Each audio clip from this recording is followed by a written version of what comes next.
Hazrat Abdurrahman bin Auf radiyallahu anhu reports, when we had reached Madina Munawwara, Allah's Apostle sallallahu alaihi wasallam established fraternity between me and Saad bin Rabi. Hazrat Saad bin Rabi said, I am extremely rich among the helpers, so I divide my property and give you half of it.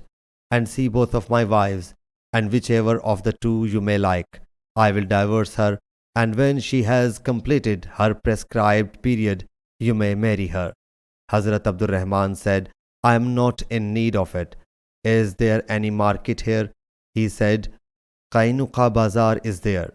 So Hazrat Abdurrahman next day went there and brought cheese and butter. Next day he again went there. After some days Hazrat Abdurrahman went to the Prophet sallallahu alaihi wasallam, and there was a yellow spot on his clothes. Allah's Apostle sallallahu alaihi wasallam said, Have you married? He submitted, Yes. He sallallahu alaihi wasallam asked, Whom? He submitted, An Ansari woman.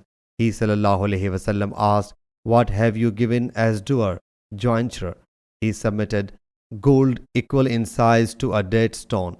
So the Prophet sallallahu alaihi wasallam said to him, Hold a wedding feast even though with a goat.